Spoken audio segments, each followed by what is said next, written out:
A warm namaste and a big hello to all of you amazing and beautiful people out there on the path of inner work and ascension.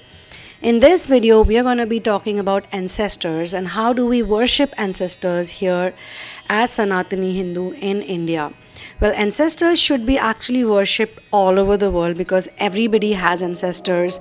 And as we have seen in the ascension journey, whether you resonate with starseed or Twinflame, or you're a light worker, or you're a simple person just raising kids and family members, but you still are extremely attracted to the world of ascension, for you ascension is a lifestyle, then you must have heard these words, ancestors and spirit guides, and your angels are watching over you, benevolent watchers are there for you. So all of these people are basically in the spirit realm with us, for us, taking care of us, and they are connected to us. Healers and energy workers talk about different type of portals all the time, the 1010, 1111, this portal, that portal. They talk about all types of retrogrades where you can work, but I have not come across people talking about this auspicious time where you can worship ancestors and you can make amends with the ancestors, you can make them happy, you can heal so much stuff right now. So if you still haven't and you are watching this video, then I'm putting out the dates over here and you can check out, you can also do your own research and connect with your ancestors and do something nice for them so that they feel happy and your energy also get renewed because of that. So I am headed for the Shraddh Puja, the ceremony that we conduct every year for our ancestors who have crossed over. And this particular phase, the Shraddh Paksha, it is very much important amongst Hindus, amongst Sanatanis actually. The Shraddh is observed for about 16 long days, and for 16 days we worship our forefather and our ancestors, and we all pray for their well-being. In fact, we have always experienced that our forefathers' energy and presence is stronger during this time. They also say that after this puja is over, we can also ask for anything, we can ask for their help, we can ask for their support and their continuous consistent presence, and we can also thank them for being there for us, and we can also pray for their peace and for their well-being, for their happiness, because when the ancestors are happy and they're in peace, when all of our ancestors are in peace, we are also very peaceful. Sometimes the ancestors connect and contact with certain people in the family. In some parts of the mountains in Nepal, I have also noticed that during this time, only around this time or slightly before than this, they have the deity worship. So every clan has deities and they choose some people. There are some very interesting anecdotes about the Pitru Paksh. It is believed that 3 generations of deceased ancestors live in an in-between realm called Pitrulok, and during the Pitru Paksh, they are freed by the god of death Yamraj or Yama to visit their relatives and family members and accept their gifts and food and water and all of their love. It is considered to be an extremely auspicious time of the year where the rituals such as Shraddh and Pinddan and Tarpan are performed during this time of the year. Some people observe it for 15 days and some people observe it for 16 days. The process of Tarpan is performed by the eldest son of the deceased person, and it is believed that during Pitru Paksh, the deceased souls visit earth, and certain animals and birds are believed to be representatives of Yamraj or the souls of deceased family members. Hence, the Pinddan comprises of rice and sesame seeds, which is offered to the crows and also to the cows.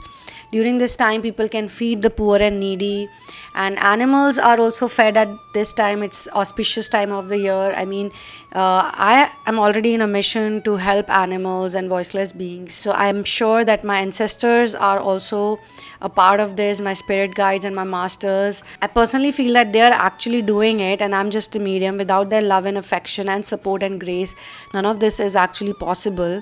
Now, during the Pitru Paksh or the Shraddh, the whole of all of the days, it is also advised that one should have 1 meal a day and maintain celibacy. During this time, a lot of things have to be taken care of. Like, you cannot buy new stuff at this time. You cannot attend engagements or weddings or housewarming rituals.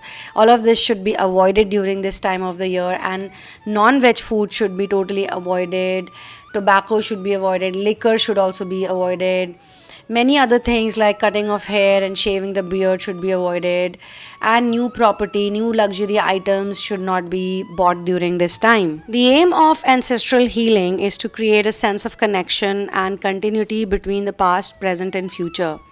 When we recognize and we address the struggles that our ancestors have gone through or the pain they have gone through, I mean, it's not easy for anyone to be on this planet, because the human experience is all about actually, to begin with, forget everything. Till we are little babies, until we are of a certain age, we do remember a lot about us, about the real essence, and about what we can do and what we cannot do, and still we accept to forget everything. And we are here in our normal potential, in a human potential, which is not really normal potential because of the same factor that we are taking in everything and trying to work through it. So ancestors, whether they are very powerful or not, whether they are gifted or not, whatever their scenario is, they also go through a lot so that they can pass it on to the DNA, the achievements, the struggles, the lessons.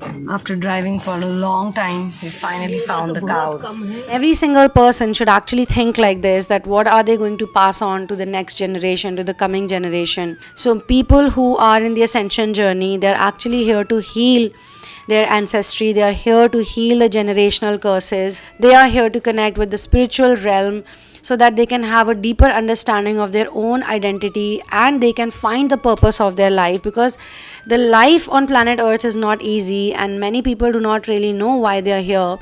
And by the end of it, there is reincarnation. People come back again, they go again. There is a whole lot that I can discuss right now, but to be honest, it is very important to pray to the ancestors, because this is also based on love and respect for the deceased. It's also about gratitude, and gratitude is one of the key principles of life. When we work on gratitude, literally everything starts working out for us. It's very interesting because usually we are able to find cows like everywhere. We see cows, but on this day specifically, and we had a tough time locating a cow, and we had to drive around like literally for an hour, 45 minutes at least. We were just driving around, and during that time we could feel the presence of my father and we could feel the presence of other ancestors, because we were talking about them continuously. And finally at one spot we could all see a number of cows just chilling over there, and crows too. So both crows and cows are important to be fed. Even if they take just a bite of it, I mean, it's more than enough. It is also a belief that the dead have continued existence and we all are actually souls and we all actually go to another realm. The ancestors have the ability to influence the fortune of the living. Some people say that their ancestors help them out in difficult situations. They have felt them. So that's why we try to honor the ancestors. Also, for some people, it is not easy to ease off the grief that they feel because of losing the loved ones and feeling generally about their own mortality also. So this keeps like the bonds, the connections maintained across generations. So this is very important for the children also to learn, to know about, that they must honor the ancestors and their cultural roots. Ancestors also serve as mediators by providing the access for spiritual guidance and power. So we are back home now. We are completed the puja for the ancestors. All our ancestors should be happy. So I'm gonna share a lovely prayer for the ancestors, for the well-being of the ancestors, because when the ancestors are happy, they can help us out better and they give us a lot of wishes. Now, death is not a sufficient condition for becoming an ancestor. Only those who've lived a measure of life, a fuller life, they've cultivated moral values and achieved a social distinction, who have done something for the upcoming generations. They are also the benevolent watchers who take care of their upcoming generations, and especially those people who are special, especially those people who have the potentials of healing curses and generational bondages which have been passed on throughout. From one generation to another, they have been passed on. Sometimes people just need love and support, not just from their mortal friends, but also from the higher realms, the spirit realms. The mantra for Pitru, for ancestors, is Om Namo Vah Pitra Saumya Swaha. Om Namo Vah Pitra Saumya Swaha. This mantra calls on the divine wisdom, support, and healing from our ancestors, honoring them for the lives they've lived and humbly bowing to them as the bodies we are that were created from their bodies. I found this beautiful prayer online by a page called Ancestral Essence, and it kind of fits in.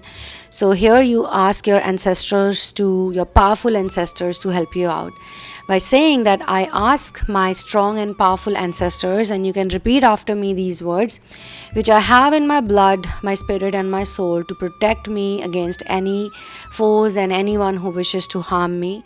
Please give me understanding, respect, and love from all those who meet me. Please clear my mind from any unwanted thoughts as well as any inner voices of doubt. Please release any negative entities, implants, or any negative vibrations around me that stop me from being who I am. Please give me the strength and power to silence my inner fear so that my true character can shine out.